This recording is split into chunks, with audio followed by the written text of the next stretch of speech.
ദിയ കൃഷ്ണയ്ക്ക് ശേഷം അടുത്ത ലൈവ് പ്രസവമാണ് നമ്മൾ ഇന്ന് പരിചയപ്പെടുന്നത്.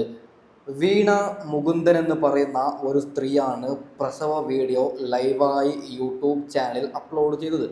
നമുക്ക് ആദ്യം ആ ഒരു പ്രസവ വീഡിയോ കണ്ടു നോക്കാം. അതിനുശേഷം എൻ്റെതായിട്ടുള്ള പേഴ്സണൽ അഭിപ്രായം ഞാൻ പറയാം. ഓക്കെ,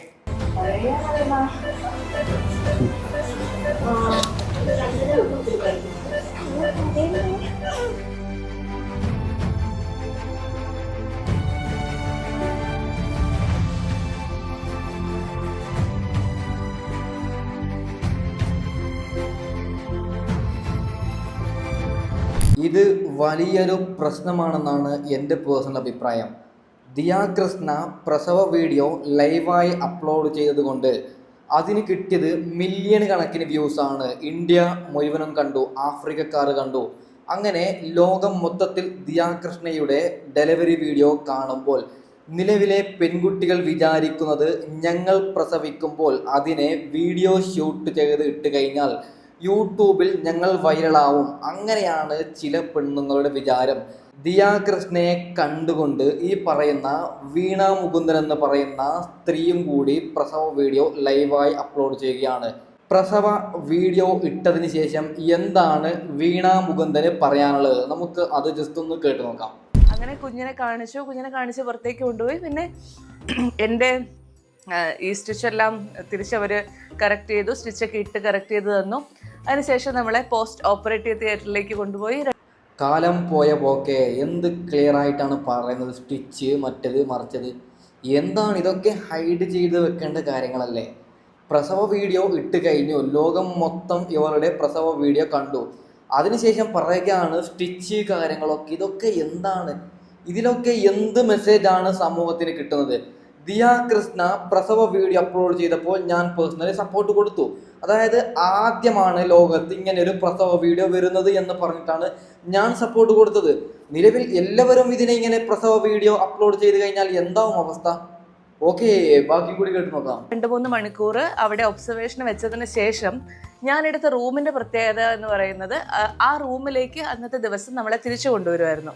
നോർമലി ഒരു ഡെലിവറി, ഇപ്പോൾ സിസേറിയൻ ആണെങ്കിലും നോർമൽ ഡെലിവറി ആണെങ്കിലും ഡെലിവറി കഴിഞ്ഞതിന് ശേഷം ഒരു ദിവസത്തോളം നമ്മളെ ഒരു ഒബ്സർവേഷനിലിട്ട് നമ്മൾ കംപ്ലീറ്റ്ലി സ്റ്റെബിലൈസ്ഡ് ആണെന്ന് അറിയുമ്പോഴാണ് നമ്മളെ മുറിയിലേക്ക് കൊണ്ടുവരിക. എന്ത് മനോഹരമായിട്ടാണ് പറയുന്നത്. ഈ പറയുന്നത് മണാലിയിലേക്ക് ട്രിപ്പ് പോയ വിഷയമല്ല, പ്രസവത്തെക്കുറിച്ച് പറയുകയാണ്. എന്തിനാണ് പറയുന്നത്? ഇവൾക്കറിയും. അതായത് ഇവളുടെ ചാനൽ ജസ്റ്റ് ഞാനൊന്ന് കയറി നോക്കി, വ്യൂസ് എന്ന് പറയുന്ന സംഭവമില്ല. ഈ പ്രസവ വീഡിയോ അപ്ലോഡ് ചെയ്തപ്പോൾ മണിക്കൂറിനുള്ളിൽ ലക്ഷങ്ങൾ വ്യൂസാണ്.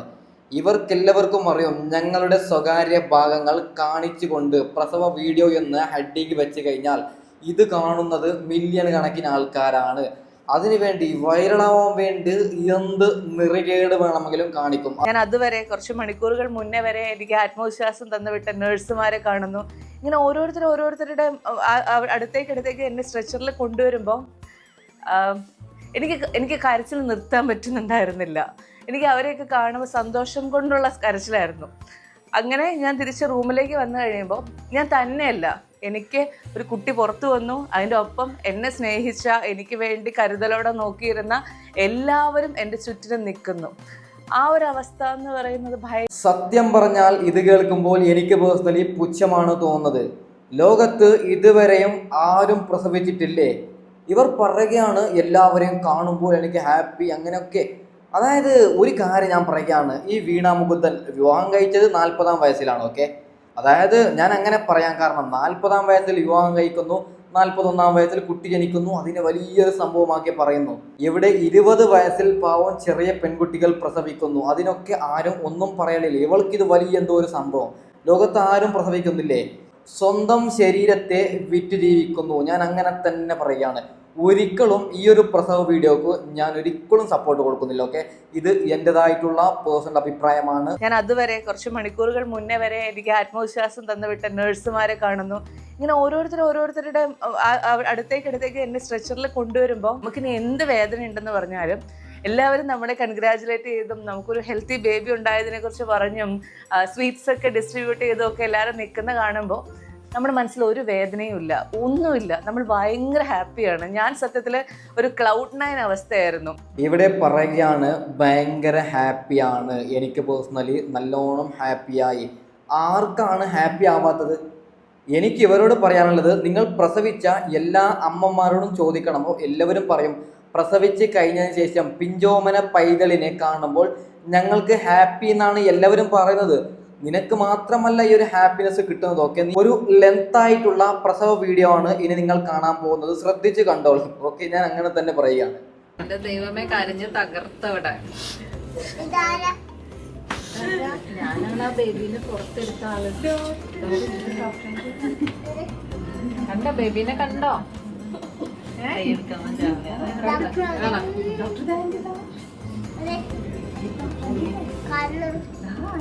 എന്നെയാണോ ഞാൻ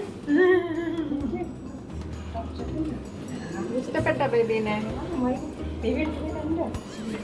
ഇത്രയും കൂടെ ഒരു ഹെഡുണ്ട്, കുറച്ച്.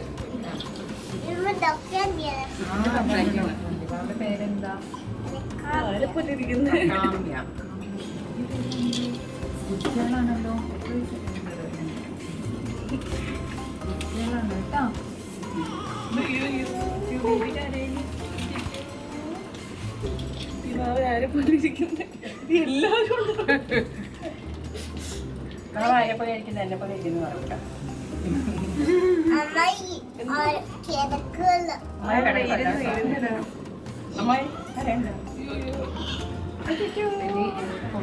കുട്ടിക്ക് വിശക്കുന്നു.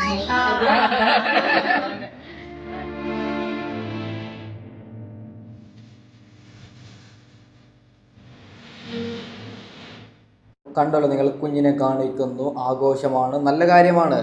ഞാൻ പേഴ്സണലി പറയുന്നത് ഇതൊക്കെ നമ്മളുടെ പേഴ്സണൽ അല്ലേ. ഇതിനൊക്കെ ഞാനൊരു കാര്യം പറയുകയാണ്. പ്രസവിക്കുന്ന ആ ഒരു ലേബർ റൂമിൽ, അതായത് മൈക്കയുണ്ട്, ക്യാമറയുണ്ട്, എന്താണ് ഒരു സമാധാനമുണ്ടോ? നിങ്ങൾക്ക് ജീവിതത്തിൽ ആദ്യമായിട്ടൊരു കുഞ്ഞിനെ കിട്ടുമ്പോൾ ഇങ്ങനെയാണോ ചെയ്യേണ്ടത്? ക്യാമറയ്ക്ക് മുമ്പിൽ നോക്കണം, കാര്യങ്ങൾ പറയണം. ഇതൊക്കെ നമ്മുടെ പേഴ്സണൽ കാര്യങ്ങളല്ലേ. ഇതിനൊക്കെ നമ്മൾ ഹൈഡ് ചെയ്ത് നമ്മൾ തന്നെ ആസ്വദിക്കേണ്ട കാര്യങ്ങളല്ലേ. ഇതിനൊക്കെ വീഡിയോ ചെയ്ത് എന്തിനാണ് നിങ്ങൾ പബ്ലിഷ് ചെയ്യുന്നത്? എന്ത് മെസ്സേജാണ് സമൂഹത്തിൽ നിങ്ങൾ നൽകുന്നത്? എല്ലാവരെയും കണ്ടപ്പോൾ എനിക്ക് ഡബിൾ ദ ഹാപ്പിനെസ്. അത് മാത്രമല്ല, ഈ എപ്പിഡ്യൂറലിൻ്റെ എഫക്റ്റ് ഉള്ളതുകൊണ്ട് തന്നെ നമുക്ക് പെയിൻ അറിയുന്നില്ല. അതുകൊണ്ട് ഞാൻ എല്ലാവരോടും ചിരിച്ച് കളിച്ച് വർത്തമാനമൊക്കെ പറഞ്ഞ് ഭയങ്കര ഹാപ്പി ആയിട്ടിരുന്ന അന്നത്തെ ദിവസം എന്ന് പറയുന്നത് എൻ്റെ ജീവിതത്തിലെ ഞാൻ കടന്നുപോയ ഏറ്റവും മനോഹരമായ ദിവസങ്ങളിൽ ഒന്ന് ഏത് എന്ന് ചോദിച്ചു കഴിഞ്ഞാൽ തീർച്ചയായിട്ടും പറയാൻ പറ്റുന്ന ഒരു ദിവസമായിരുന്നു സെപ്റ്റംബർ 26-ാം തീയതി 2025 വർഷം. അങ്ങനെയായിരുന്നു എൻ്റെ ഒരു ബർത്ത് സ്റ്റോറി. മാക്സിമം വിഷ്വൽസൊക്കെ, പിന്നെ ഒരുപാട് ക്രിറ്റിസിസം ഒക്കെ വരാൻ സാധ്യതയുണ്ടെന്ന് ഞാൻ മുൻകൂട്ടി കണ്ടതുകൊണ്ട് ഒരു കാര്യം ഇവിടെ പറയുകയാണ്. എന്തിനാണ് ഇതൊക്കെ ചിത്രീകരിക്കുന്നത്? പിന്നെ ലോകത്തിലെ ആദ്യത്തെ പ്രസവമാണല്ലോ, വേറെ ആരും പ്രസവിച്ചിട്ടില്ലല്ലോ. അതെ, ഞാൻ ഉൾപ്പെടുന്ന ലോകത്തിലെ എൻ്റെ ആദ്യത്തെ പ്രസവമാണ്. ഞാൻ ഇതിനു മുൻപ് പ്രസവിച്ചിട്ടില്ല. അതുകൊണ്ട് തന്നെ എനിക്കിത് വളരെ വളരെ വളരെ വലിയ കാര്യമാണ്. ഒന്നാമത്തെ കാര്യം.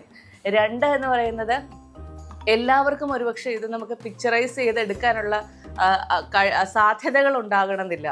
നമ്മളെ സംബന്ധിച്ച് നമുക്ക് അങ്ങനെ ഒരു അവസരമുള്ളത് കൊണ്ട് തീർച്ചയായിട്ടും അത് ചിത്രീകരിക്കണം. ആ അവസ്ഥകളെക്കുറിച്ച് നിങ്ങളോട് പറയണമെന്ന് എനിക്ക് ആഗ്രഹം ഉണ്ടായിരുന്നു. അതിൻ്റെ പേരിൽ ഞാൻ ഹോസ്പിറ്റൽ മാനേജ്മെൻറ്റുകാരോട് പ്രത്യേകം ചോദിച്ചെടുത്ത പെർമിഷനാണ് ഇങ്ങനെയുള്ള വിഷ്വൽസ് എടുത്തോട്ടെ എന്നുള്ളത്. അപ്പം ആർക്കും എന്താ അല്ലേ, ഹോസ്പിറ്റലിൽ പെർമിഷൻ എടുത്തു. വലിയ എന്തോ ഒരു മഹത്തായ സംഭവമല്ലേ നിങ്ങൾ ചെയ്തത്. പറയുന്നത് കേൾക്കുമ്പോൾ നമുക്ക് വിചാരിക്കണം എല്ലാവരും കാത്തിരുന്ന വലിയ എന്തോ സംഭവമെന്ന്. എല്ലാവർക്കും വീഡിയോ ചെയ്ത് അപ്ലോഡ് ചെയ്യാൻ അറിയാതല്ല. ഇപ്പോൾ പ്രസവ വീഡിയോ അപ്ലോഡ് ചെയ്താലും, സാധാരണക്കാരായ പ്രേക്ഷകരെ നിങ്ങൾ യൂട്യൂബിൽ അപ്ലോഡ് ചെയ്താലും മില്യൺ കണക്കിന് വ്യൂസ് ആണ്. കാരണം ലോകത്ത് ആരും അപ്ലോഡ് ചെയ്യാത്ത കാര്യമാണ് ദിയ കൃഷ്ണ ആദ്യമായിട്ട് അപ്ലോഡ് ചെയ്തത്. ദിയ കൃഷ്ണയെ കണ്ട് വീണ മുകുന്ദനും ചെയ്തിട്ടുണ്ട്. ഓക്കെ, എന്തൊരു വൃത്തികേടാണ് ഇതൊക്കെ. സത്യം പറഞ്ഞു കഴിഞ്ഞാൽ ഇതൊക്കെ നിങ്ങൾ നാലാളിലേക്ക് എത്തിച്ച് എന്ത് മെസ്സേജാണ് നിങ്ങൾ ചെയ്യുന്നത്? അപ്പോൾ ഇതാണ് ഞാൻ ഫൈനൽ ചെയ്യുന്നത്. Okay, by.